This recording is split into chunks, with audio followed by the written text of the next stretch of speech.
ఓం నమ శివాయ, హరహర మహాదేవ, ఓం శ్రీ మాత్రే నమ. యూట్యూబ్ ప్రేక్షకులకు అందరికీ నమస్కారం. ముందుగా నూతన సంవత్సర 2025 శుభాకాంక్షలు. ఈ 2025లో రాశి ఫలాల గురించి మనం ముందుగా తెలుసుకోబోయే విషయం, గత సంవత్సరం కంటే క్రోధినామ సంవత్సరం కంటే ఇప్పుడు 2025 జనవరి చైత్రమాసం అనగా విశ్వస్వనామ సంవత్సరం. ఈ విశ్వస్వనామ సంవత్సరంలో ముఖ్యంగా మేషరాశి గురించి, మేషరాశి గల వాళ్ళు ముఖ్యంగా భగవంతుని పూజించాల్సింది వినాయకుడు, గణపతిని పూజించాలి. ఆ గణపతి సంకల్పాన్ని ప్రతిరోజు గడ్డి, తమలపాకు, మంచి చందనంతో దేవుడి దగ్గర పెట్టి ప్రార్థించుకోవాలి. ఆ మేషరాశి గల వాళ్ళకి మంచిది. అయితే ఈ రాశి గల వాళ్ళ ప్రవర్తన విధానము, రేపు జరగబోయే భవిష్యత్తు ఎలా ఉంటుంది అంటే, ముందుగా ఈ మేషరాశి గల వాళ్ళ దాంట్లో మానసికంగా నలిగిపోయే లక్షణాలు ఎక్కువగా ఉంటాయి. ఈ మానసికంగా లక్షణాల్లో ఎలా ఉంటాయంటే, మనం ఏది చెప్పినా వాళ్ళ మైండ్కి ఎక్కదు. మనం ఏది చెబుతున్నా కూడా వాళ్ళు ఆలోచించరు. వాళ్ళ మనసుకు నచ్చింది, వాళ్ళ మైండ్లో నడుస్తున్నదే దాని గురించి ఆలోచిస్తారు. వాళ్ళు దానివల్ల ఏమవుతుందంటే, సంపాదించేదానికంటే ఆలోచనల వల్ల ఆరోగ్యాన్ని చెడగొట్టుకోవడం, వాళ్ళు అనుకున్న పని పూర్తి చేయకోకుండా పోవడం, తర్వాత ఇంట్లో వాళ్ళ మీద కోపపడడం, ఇలా జరుగుతుంటాయి వాళ్ళకి. అయితే వీళ్ళకి ఉద్యోగపరంగా కానీ, చదువు పరంగా కానీ, కుటుంబ పరంగా కానీ మనశ్శాంతి ఉండదు. ఏకాగ్రతను కోల్పోయినా కొద్దిగా వాళ్ళ ఆలోచనలు రకరకాలుగా మారుతుంటాయి.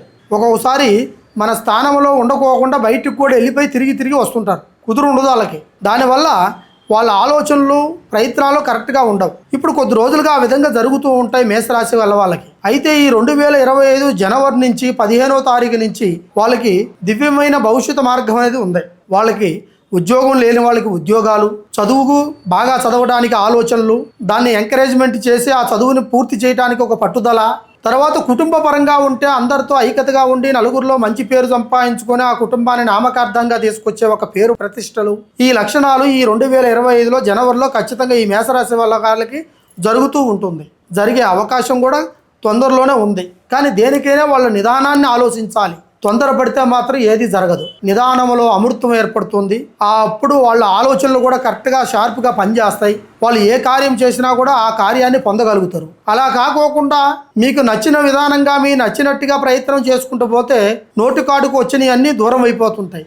మనకి హెల్ప్ చేయాల్సిన వాళ్ళు కూడా ఎవరు మనకి దగ్గరికి రారు. మన బంధుమిత్రులు కూడా మన మీద మనకి ప్రేమాభిమానాలు ఉండవు. మనకు కట్టుకున్న భర్త కావచ్చు, లేకుంటే భార్య కావచ్చు, లేకుంటే ఇంట్లో తల్లిదండ్రులు కావచ్చు, వాళ్ళు కూడా మన మీద దృష్టి పెట్టి చేయలేరు. ఎందువల్లరంటే వీడి నడవడికి ఈ విధంగా ఉంది, రేపు వీడి గురించి 10 రూపాయలు ఖర్చు పెట్టినా కూడా ప్రయోజనం లేమో అనుకునే స్టేజ్కి మీరు తీసుకురాకూడదు. ఎందుకంటే ఏకాగ్రత ఇంపార్టెంట్.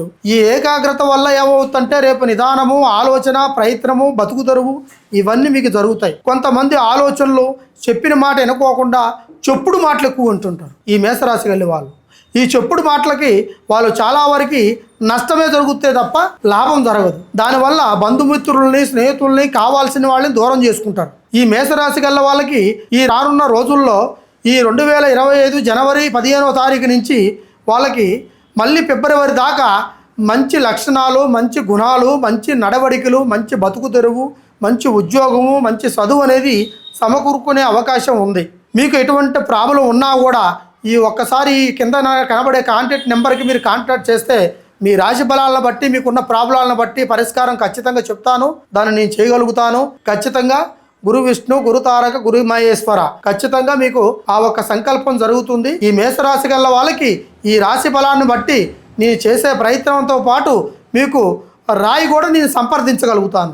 అది మీ రాశి నక్షత్రానికి ఏ రాయి పెట్టుకుంటే మంచిది, పుష్పం, కనక పుష్పం, పగడం, తర్వాత జాతి రాళ్ళు ఉంటాయి, దాంట్లో నీలము, ముత్యము ఉంటాయి. దాన్ని బట్టి కూడా నేను ఏర్పాటు చేస్తుంటాను. ఖచ్చితంగా మీకు ఆ ఒక్క స్టోన్స్ ద్వారా కూడా మీ జాతక చలాల్లో మీకు రావాల్సిన ప్రయత్నాలు ఖచ్చితంగా జరుగుతాయని ఆ భగవంతుని ప్రార్థిస్తున్నాను.